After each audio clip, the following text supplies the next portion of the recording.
Hello दोस्तों, welcome back to वाणिज्य गुरु। दोस्तों, इस वीडियो में मैं आपको 12th अकाउंटेंसी के असाइनमेंट के सेकेंड पार्ट के बारे में बताने जा रहा हूँ। इसका पहला क्वेश्चन हम अपने लास्ट वीडियो में देख चुके हैं। इस वीडियो में हम इसके दूसरा, तीसरा और चौथा तीनों क्वेश्चन आपको सॉल्व कराएंगे। सबसे पहले देख लेते हैं प्रश्न क्रमांक 2। रोकड़ बहाव विवरण तैयार करने के लिए क्रियाओं का वर्गीकरण सविस्तार समझाइए। इसका उत्तर होगा लेखांकन प्रमाप 3 के अनुसार रोकड़ प्रवाह विवरण तैयार करने के लिए एक विशेष प्रारूप की संरचना की गई। इस प्रमाप के द्वारा रोकड़ प्रवाह को 3 प्रमुख श्रेणियों में वर्गीकृत किया गया। परिचालन या संचालन क्रियाओं से रोकड़ प्रवाह, विनियोग क्रियाओं से रोकड़ प्रवाह और तीसरा वित्तीय क्रियाओं से रोकड़ प्रवाह।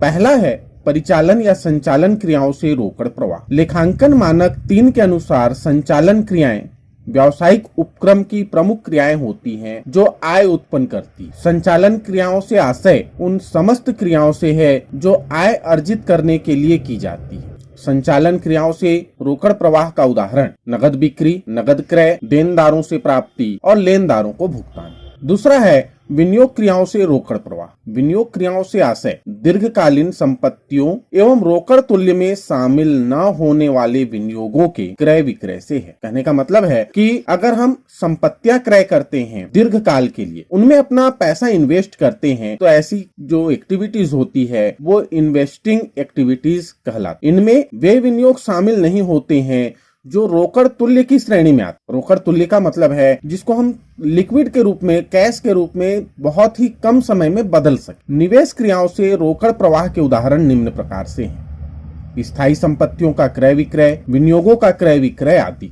तीसरा है वित्तीय क्रियाओं से रोकड़ प्रवाह। वित्तीय क्रियाओं से आशय उन क्रियाओं से है जिनसे व्यवसाय की पूंजी संरचना और ऋणों के आकार में परिवर्तन हो जाए, जो व्यवसाय की पूंजी को प्रभावित कर। वित्तीय क्रियाओं से रोकड़ प्रवाह के उदाहरण निम्न प्रकार से हैं: अंशों ऋण पत्रों के निर्गमन से रोकड़ प्राप्ति, ऋणों का भुगतान, अंशों का शोधन, लाभांश का भुगतान आदि। प्रश्न तीसरा है रोकड़ बहाव विवरण तैयार करने के लिए लेखांकन मानक 3 संशोधित के प्रावधानों को समझाइए। उत्तर है लेखांकन प्रमाप 3 के अनुसार रोकड़ प्रवाह विवरण में 3 क्रियाओं से रोकड़ प्रवाह दर्शाया जाता है। परिचालन या संचालन क्रियाओं से रोकड़ प्रवाह की गणना।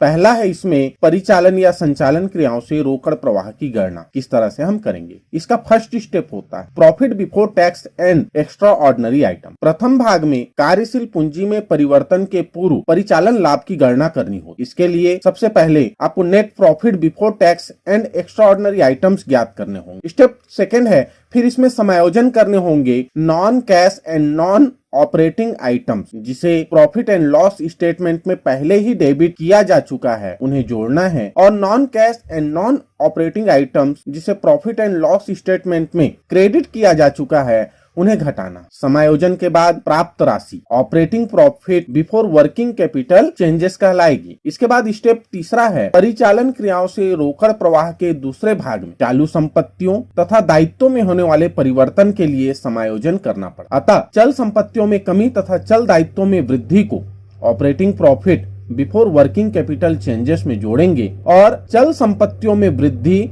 और चल दायित्वों में कमी को घटा दें। इस प्रकार प्राप्त राशि को cash generated from operating activities कहा जाएगा। Step 4 cash generated from operating activities में से income tax net of refund of income tax को घटाना है। इसके बाद जो प्राप्त राशि होगी वो cash flow from operating activities कहलाएगी। लास्ट स्टेप फिर यदि एक्स्ट्रा ऑर्डिनरी आइटम अगर है तो उन्हें या तो जोड़ेंगे या घटाएंगे, जैसे उनका नेचर होगा उसके हिसाब से काम यहाँ पर हम करेंगे। इस प्रकार इन समायोजनों के पश्चात प्राप्त राशि net cash flow from operating activities कहलाए। सेकंड पार्ट होता है इसका विनियोग क्रियाओं से रोकड़ प्रवाह। विनियोग क्रियाओं से रोकड़ प्रवाह की गणना हम किस तरह से करें। देखिए, पहला स्टेप होता है सबसे पहले आपको क्या करना है विनियोग क्रियाओं से रोकड़ प्रवाह के अंतर्गत रोकड़ अंतर्वाह कैश इनफ्लो ऐसे लेन देन जिनसे रोकड़ की प्राप्ति हो रही है उन समस्त मदों को पहले लिख लिया जाएगा और उनका टोटल कर ले। फिर स्टेप सेकेंड इसके बाद ये सारी क्रियाएं जो विनियोग क्रियाओं से रिलेटेड हैं और जिनसे रोकड़ का भुगतान हो रहा है, रोकड़ का आउटफ्लो हो रहा है, बहिर्वाह हो रहा है, उन समस्त मदों को लिख लिया जाएगा और उनका भी टोटल कर ले। इस तरह से कैश इनफ्लो और कैश आउटफ्लो दोनों का अंतर निकाल लिया जाएगा और अंतर से जो प्राप्त राशि होगी वो cash flow from investing activities कहलाएगी। तीसरा वित्तीय क्रियाओं से रोकड़ प्रवाह की गणना। इसका पहला स्टेप होता है, सबसे पहले वित्तीय क्रियाओं से जो कैश इनफ्लो है उनको हम टोटल लिख लेंगे और टोटल कर लेंगे सारी मदों को लिखने के बाद। उसके बाद जैसे पहले किए थे वैसे ही कैश आउटफ्लो के समस्त मदों को लिख लिया जाएगा और उनका भी योग कर लेंगे। अब इनफ्लो में से आउटफ्लो को माइनस कर दिया जाएगा और इस तरह से जो अमाउंट मिलेगा वो cash flow from financial activities कहलाएगी। तो ये आपके तीसरे प्रश्न का उत्तर है। चौथा प्रश्न है, प्रश्न चौथा, रोकड़ के अंतर्बहाव तथा बाह्य बहाव प्रत्येक के 10-10 उदाहरण दीजिए। उत्तर, रोकड़ के अंतर्बहाव और बाह्य बहाव प्रत्येक के